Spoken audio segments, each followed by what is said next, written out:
Hello student, इस video lecture में हम देखने वाले हैं इलस्ट्रेशन नंबर 2.6। क्वेश्चन है, a molecule of a substance has electric dipole moment of magnitude 10⁻⁻29 coulomb metre. एक मॉलिक्यूल के पास जो डाइपोल मोमेंट है वो है 10⁻⁻29 coulomb metre. A mole of this substance is polarized by applying a strong electric field of magnitude 10⁻⁶ volt per meter। अब ये चीज समझने वाली है, इंटरेस्टिंग कॉन्सेप्ट है।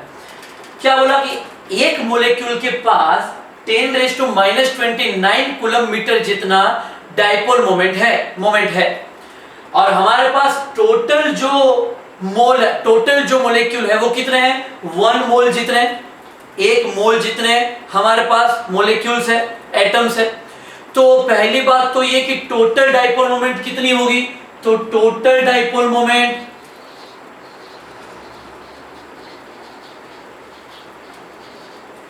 भाई टोटल डाइपोल मोमेंट कितनी होने वाली है? तो एक की dipole moment into number of molecules. तो एक की डाइपोल मोमेंट कितनी है? 10⁻⁻29 इनटू नंबर ऑफ मॉलिक्यूल कितने हैं? 1 मोल।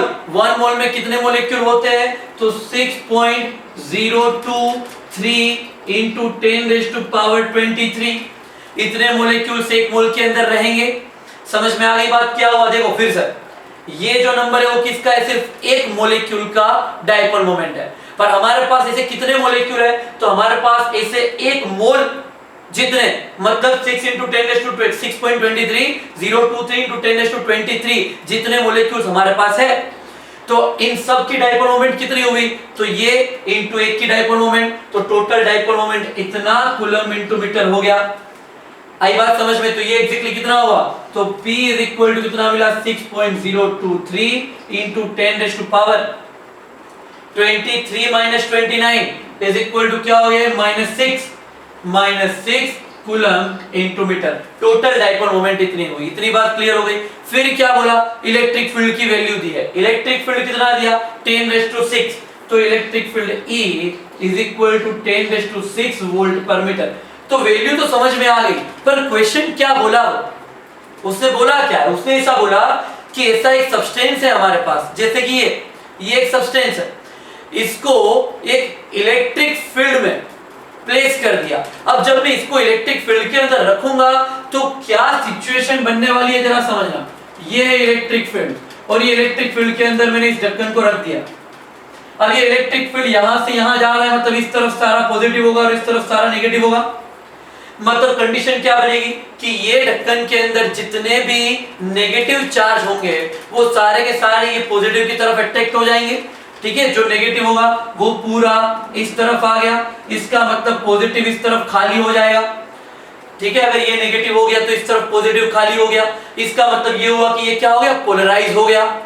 समझ में आया ना? पोलराइज हो गया, एक तरफ नेगेटिव आ गया, एक तरफ पॉजिटिव चला गया, तो ये पोलराइज हो गया। तो क्या बोला हमको यही बोला कि अ मॉलिक्यूल ऑफ अ सब्सटेंस, इस सब्सटेंस के एक मॉलिक्यूल के पास इतनी डाइपोल मोमेंट है तो एक पूरे मोल, ये पूरा मोल है, 1 मोल है, कितने पार्टिकल इसके अंदर ऐसा मान लो, कितने पार्टिकल है? 6.023 × 10⁻23। तो इतने मोल अगर तुम्हारे पास सब्सटेंस है और उसको पोलराइज किया जाए by applying a strong electrostatic field of magnitude 10⁻⁶ volt per metre. तो क्या किया? इसको मैंने इलेक्ट्रिक फील्ड के अंदर रख दिया ताकि ये सिचुएशन बने। ये सिचुएशन मतलब क्या? नेगेटिव और पॉजिटिव अलग हो गए, मतलब क्या? पोलराइज हुआ। समझ में आया? पोलराइज होना मतलब क्या? फिर इसके बाद the direction of field is suddenly changed by an angle of 60 degree. अब इलेक्ट्रिक फील्ड मान लो कि स्टार्टिंग में इस तरफ था, उसको अचानक से चेंज करके ये 60 डिग्री चेंज कर दिया। यहां था तो यहां से 60 डिग्री चेंज कर दिया। मतलब ऐसा मान लो कि स्टार्टिंग में पहले θ1 0 डिग्री था, तो बाद में θ2 इज इक्वल टू कितना डिग्री हो गया? 60 डिग्री। ठीक है, समझ में आ गई बात? ये जो इलेक्ट्रिक फील्ड था हमारा, वो इलेक्ट्रिक फील्ड अगर पहले ऐसा था तो बाद में 60 डिग्री चेंज किया, मतलब ऐसा हो गया। तो initially θ1 is equal to 0 degree बोला, तो बाद में फाइनली θ2 इज इक्वल टू क्या हुआ? 60 degree. Estimate the heat released by the substance. ये सब्सटेंस के द्वारा कितनी हीट रिलीज होगी ये पूरी प्रोसेस में?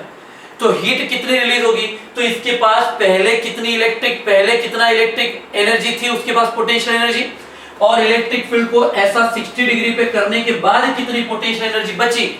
इन दोनों पोटेंशियल एनर्जी के बीच का डिफरेंस अगर निकाल दिया तो वो जो डिफरेंस आया वो डिफरेंस ही उसका टेम्परेचर होगा, उतनी उसकी जो टेम्परेचर जो एनर्जी है उसकी हीट एनर्जी वो उतनी बढ़ेगी, ठीक है ना। पोटेंशियल एनर्जी का चेंज वो टेम्परेचर की हीट एनर्जी के चेंज में कन्वर्ट हो जाएगी। तो इसको मैंने बोल दिया, ये वाली सिचुएशन को मैंने बोल दिया यू इनिशियल। कब? जब theta is equal to 0 degree था तब। ये वाली सिचुएशन को मैंने बोल दिया यू फाइनल। कब? जब थीटा इज इक्वल टू कितना डिग्री हो गया? 60 डिग्री हो गया तब। वो वाली सिचुएशन को मैंने यू फाइनल बोल दिया। समझ में आ गई पूरी बात? क्लियर? मैं यहाँ पे ड्रॉ कर लेता हूँ, चलो अच्छे से ड्रॉ कर लेता हूँ। अच्छा, फिर फाइंड क्या करना है? हीट एनर्जी फाइंड करनी है। हीट एनर्जी कितनी होने वाली है?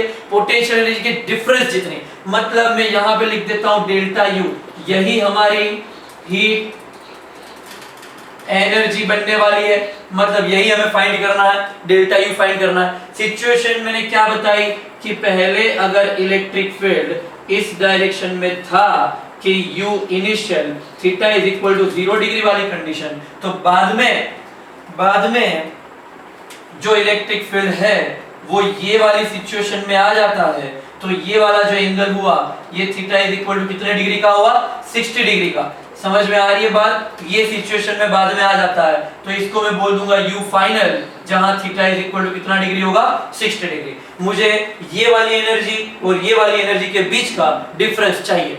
अब पोटेंशियल एनर्जी का इक्वेशन हमने लास्ट वीडियो लेक्चर में डिराइव किया, ठीक है, लास्ट वीडियो लेक्चर में हमने उसको डिराइव किया।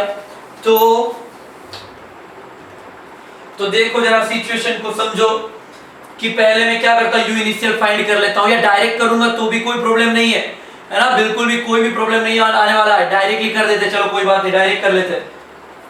Delta U is equal to U final minus U initial, तो delta you is equal to U final.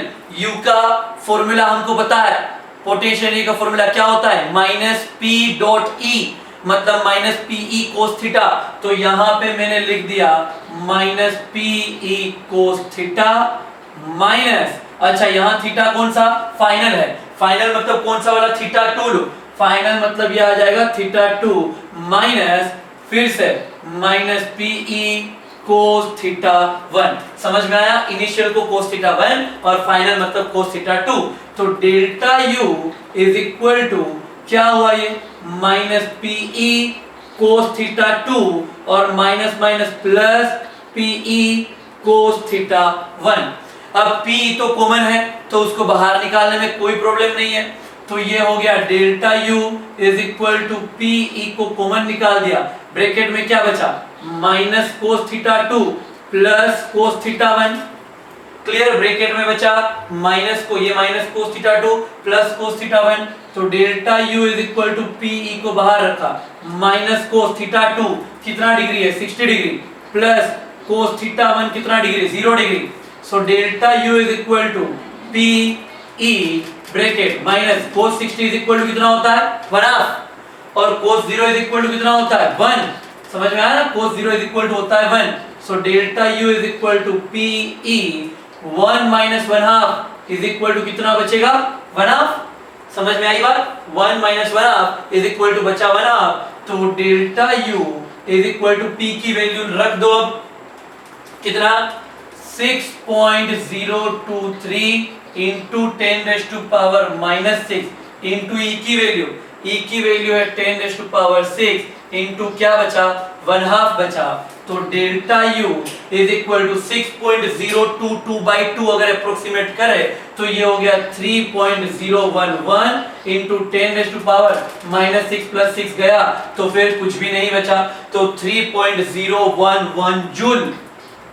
समझ में आ गई बात? इतना जूल। अगर बुक के हिसाब से इसकी वैल्यू हम सिर्फ 6 इंटू 10⁻23 ले ले तो फिर delta you is equal to direct क्या मिलता? 6/2। समझ में आई ना बात? 6/2 तब क्या बोलते हैं हम इसको? 3 जूल बोल देते हैं।